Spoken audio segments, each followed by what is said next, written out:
भीषण गर्मी के चलते जिस बारिश के लिए लोग ईश्वर से दुआ कर रहे थे कि उस बारिश की शुरुआत के साथ ही जिले के गांव और शहर की कॉलोनियों में जल भराव की स्थिति ऐसी बनी कि लोग त्राही त्राही करने लगे। हम आपको जिले के कुछ गांवों और पलवल की कुछ कॉलोनी के दृश्य इस खास खबर में दिखाएंगे, जहां जल भराव से लोग परेशान हो चुके हैं। शहरी और ग्रामीण क्षेत्र के इन हालातों को देखकर आप शहर से अंदाजा लगा पाएंगे कि ज्यादातर सरपंचों और पार्षदों ने अपने क्षेत्र में विकास कार्य नहीं करवाए और बल्कि केवल अपना ही विकास किया। इस खबर में हम आपको थोड़े ही क्षेत्र को दिखा पाए हैं, जबकि पूरे जिले के हालात बरसात के दौरान सही नहीं थे।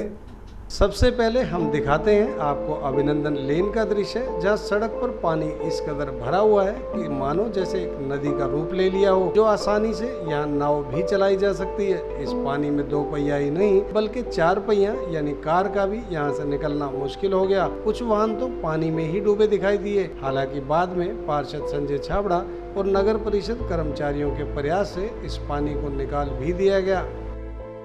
सबसे व्यस्तम रहने वाले अलीगढ़ रोड की बात करें तो यहाँ वाहनों का ट्रैफिक बहुत ही ज्यादा होता है। हरियाणा उत्तर प्रदेश को जोड़ने वाले इस मार्ग पर छोटे वाहनों से लेकर डंपर ट्रोला तक गुजरते हैं। बरसात के दौरान इस मार्ग पर भी जल भराव इस कदर हुआ कि यातायात तो मानो थम ही गया हो। पैदल निकलना तो इस रास्ते पर संभव ही नहीं रहा, जबकि 2 पहिया सवार जगह जगह गड्ढों में गिरने के डर से यहाँ से निकलने से बचते रहे। जल भराव की समस्या इस कदर बनी कि बच्चों के खेलने के लिए बनाए गए पार्क भी इससे अछूते नहीं रहे। न्यू कॉलोनी स्थित गांधी पार्क की बात करें तो इस पार्क का नजारा तो मानो एक बड़ी झील में बदल गया हो। पार्क में लगे बेंच और सैर करने वाला ट्रैक सभी पानी में लबालब नजर आए। इसके साथ ही पंजाबी धर्मशाला के साथ स्थित शास्त्री पार्क में भी यही नजारा देखने को मिला, जहां पानी का भरना हुआ कि छोटे छोटे बच्चे इस पानी में डुबकियां लगाते नजर आए। कई फीट भरा पानी भले ही बच्चों के लिए मनोरंजन बन गया हो, लेकिन अगर इस जल भराव को जिला प्रशासन ने गंभीरता से नहीं लिया तो यह एक बड़ी मुसीबत बन सकता है। अब हम आपको दिखाते हैं बाली नगर का दृश्य, जहां गलियों में नहीं घरों में भी पानी इस कदर भरा कि लोगों को कई तरह की परेशानी उठानी पड़ी। घरों से पानी को बाहर निकालना लोगों के लिए दूभर हो गया। पूरी गली पानी से लबालब दिखाई दी। घरों में पानी इस कदर भरा कि बुजुर्ग बच्चे सब बाल्टी से पानी को निकालते नजर आए। अब चलते हैं पुराने सोहना रोड पर, जहां पानी इस कदर भरा कि सड़क में ही गहरा गड्ढा हो गया। यहां से आवाजाही करने वाले वाहनों के लिए यहां से निकलना एक बड़ा खतरा बन गया। आसपास के दुकानदारों के लिए काम धंधे मुश्किल हो गए। जल भराव ने इस कदर अपना रुख दिखाया कि लोग नगर परिषद को कोसते नजर आए। पलवल बस अड्डे में पानी इस कदर भरा दिखाई दिया कि यहाँ यात्रियों की आवाजाही बेहद मुश्किल भरी हो गई। बस अड्डे के अंदर बसों के चालक और परिचालक भी ईंटें रखकर अंदर पहुंचे, तो वहीं बस अड्डे के अंदर बनी पुलिस चौकी के पुलिस कर्मियों को भी खासी परेशानियों का सामना करना पड़ा। अब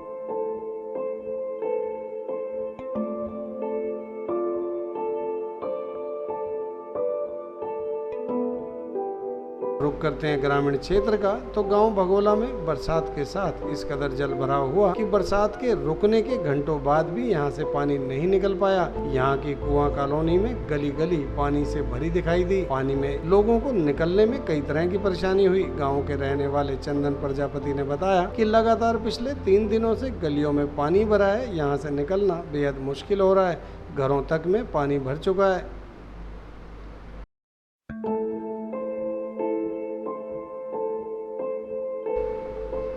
अब बढ़ते हैं राष्ट्रीय राजमार्ग पर बसे गांव बामनीखेड़ा की ओर, जहां के हालात देखकर आप भौचक्के रह जाएंगे। कमर तक भरा पानी यहां की दयनीय हालत को दर्शा रहा है। इन हालातों को देखकर साफ तौर से अंदाजा लगाया जा सकता है कि विकास कार्यों का केवल ढिंढोरा ही पीटा गया। वर्षों से अधूरा पड़ा रेलवे पुल, मुख्य राजमार्ग पर बने पुल के नीचे गहरे गड्ढे, गाँव के अंदर अधूरी गलियाँ, पानी की निकासी का सही प्रबंध न होना सरपंच की कमजोर कार्यप्रणाली को दर्शाता दिखाई दे रहा है।